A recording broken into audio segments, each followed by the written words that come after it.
Assalamualaikum warahmatullahi wabarakatuh. Perkenalkan, nama saya Ayinaya Al-Fatihah dengan NIM 91C24101. Saya di sini akan mempresentasikan 5 materi kodifikasi. Yang pertama, sistem muskuloskeletal, yang kedua, sistem kardiovaskular, yang ketiga, sistem respirasi, yang keempat, sistem endokrin, dan yang kelima, sistem digestif. Sistem muskuloskeletal adalah sistem tubuh yang terdiri dari tulang, otot, dan jaringan ikat yang terkait. Komponen dari sistem muskuloskeletal yang pertama yaitu tulang adalah struktur keras yang membentuk kerangka tubuh. Ada 206 tulang dalam tubuh manusia dewasa. Yang kedua, otot. Otot adalah jaringan yang dapat berkontraksi dan berelaksasi untuk menghasilkan gerakan. Ada 3 jenis otot yaitu otot lurik, otot polos, dan otot jantung. Yang ketiga, sendi. Sendi adalah tempat pertemuan antara 2 atau lebih tulang. Yang keempat, ligamen. Ligamen adalah jaringan ikat yang menghubungkan tulang dengan tulang lain. Yang kelima, tendon adalah jaringan ikat yang menghubungkan otot dengan tulang. Fungsi sistem muskuloskeletal. Yang pertama, gerakan. Memungkinkan tubuh untuk bergerak dan melakukan aktivitas fisik. Yang kedua adalah keseimbangan. Membantu menjaga keseimbangan postur tubuh. Yang ketiga, perlindungan tulang otot untuk melindungi organ-organ dan internal tubuh. Gangguan pada sistem muskuloskeletal. Yang pertama, cedera otot, yang kedua cedera sendi, dan yang ketiga osteoporosis, dan yang keempat artritis. Yang kedua yaitu sistem kardiovaskular, adalah sistem tubuh yang bertanggung jawab untuk mengangkut darah dan oksigen ke seluruh tubuh.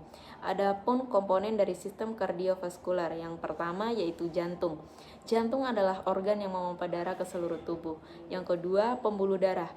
Pembuluh darah adalah saluran yang membawa darah ke seluruh tubuh. Ada 3 jenis pembuluh darah. Yang pertama, arteri, yaitu pembuluh darah yang membawa darah dari jantung ke seluruh tubuh. Sedangkan yang kedua, vena, adalah pembuluh darah yang membawa darah kembali ke jantung. Dan yang ketiga, kapiler, adalah pembuluh darah kecil yang memungkinkan pertukaran oksigen dan nutrisi dengan jaringan tubuh. Yang ketiga yaitu darah, adalah cairan yang membawa oksigen, nutrisi, dan hormon ke seluruh tubuh. Fungsi sistem kardiovaskular yaitu mengangkut oksigen dan nutrisi. Yang kedua, mengangkut karbon dioksida dan limbah. Dan yang ketiga, mengatur tekanan darah. Proses dari sistem kardiovaskular. Yang pertama, sirkulasi darah, yaitu jantung memompa darah ke seluruh tubuh melalui arteri. Yang kedua, pertukaran oksigen dan nutrisi, yaitu melepaskan oksigen dan nutrisi ke jaringan tubuh melalui kapiler. Dan yang ketiga, pengumpulan karbon dioksida dan limbah. Darah mengumpulkan karbon dioksida dan limbah dari jaringan tubuh melalui kapiler. Yang keempat, kembali ke jantung.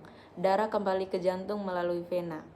Adapun gangguan dari sistem kardiovaskular, yang pertama penyakit jantung, yang kedua hipertensi, dan yang ketiga darah tinggi, dan yang keempat aterosklerosis. Yang ketiga yaitu sistem respirasi. Sistem respirasi adalah sistem tubuh yang bertanggung jawab untuk mengambil oksigen dan mengeluarkan karbon dioksida. Adapun komponen dari sistem respirasi, yang pertama hidung, yaitu saluran udara masuk ke dalam tubuh. Yang kedua, tenggorokan atau faring, adalah menghubungkan hidung dengan trakea. Dan yang ketiga, trakea, yaitu saluran yang membawa udara ke paru-paru. Yang keempat, bronkus, yaitu yang membawa udara ke dalam paru-paru. Yang kelima, paru-paru adalah organ yang bertanggung jawab untuk mengambil oksigen dan mengeluarkan karbon dioksida. Dan yang keenam, alveoli, yaitu kantong-kantong kecil di dalam paru-paru yang memungkinkan pertukaran oksigen dan karbon dioksida. Fungsi dari sistem respirasi, yaitu mengambil oksigen dari udara ke dalam tubuh. Yang kedua, mengeluarkan karbon dioksida. Yang ketiga, mengatur pH darah yang membantu mengeluarkan karbon dioksida. Yang terakhir yaitu gangguan pada sistem respirasi. Yang pertama, asma, yaitu gangguan pernapasan yang menyebabkan kesulitan untuk bernapas. Dan yang kedua, bronkitis, kondisi di mana bronkus menjadi meradang dan menyebabkan batuk. Yang ketiga, pneumonia, adalah kondisi di mana paru-paru menjadi meradang dan menyebabkan kesulitan dan bernapas. Yang keempat adalah sistem endokrin. Sistem endokrin adalah sistem tubuh yang terdiri dari kelenjar-kelenjar yang menghasilkan hormon. Hormon sendiri adalah zat kimia yang dihasilkan oleh kelenjar endokrin dan berfungsi untuk mengatur berbagai proses tubuh. Adapun macam-macam kelenjar endokrin. Yang pertama, hipofisis, yaitu menghasilkan hormon yang mengatur fungsi kelenjar lain seperti tiroid dan adrenal. Yang kedua adalah tiroid, menghasilkan hormon yang mengatur metabolisme tubuh.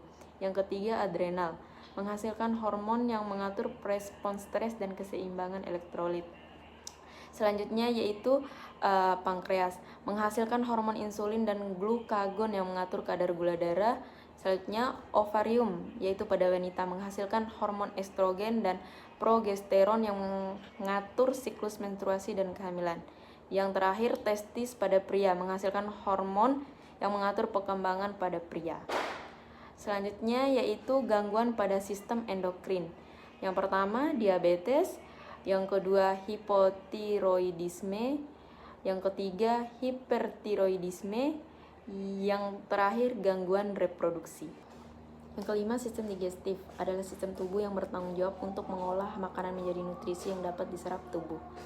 Adapun organ-organ sistem digestif, yang pertama mulut, cofum oris, makanan yang masuk ke dalam tubuh melalui mulut, di mana gigi dan lidah membantu mengunyah dan mencampur makanan dengan air liur. Yang kedua, kerongkongan, esofagus, makanan yang telah dikunyah masuk ke dalam kerongkongan, di mana otot-otot kerongkongan membantu mendorong makanan ke dalam lambung. Yang ketiga, lambung, ventriculus, adalah organ yang berfungsi untuk mencampur makanan dengan asam lambung dan enzim pencernaan. Yang keempat, usus kecil, intestinum teneu. Usus kecil adalah organ yang berfungsi untuk menyerap nutrisi dari makanan yang telah dicerna. Yang kelima, usus besar, intestinum crasum. Usus besar adalah organ yang berfungsi untuk menyerap air dan elektrolit dari sisa makanan yang tidak diserap. Yang keenam, hati, hepatikus, menghasilkan empedu yang membantu pencernaan lemak. Yang ketujuh, pankreas, menghasilkan enzim yang membantu dalam pencernaan karbohidrat dan protein. Adapun fungsi dari sistem digestif, yang pertama mengolah makanan, yang kedua menyerap nutrisi, yang ketiga mengeluarkan sisa makanan. Sekian, itu saja presentasi dari saya. Lebih dan kurangnya mohon maaf. Wassalamualaikum warahmatullahi wabarakatuh.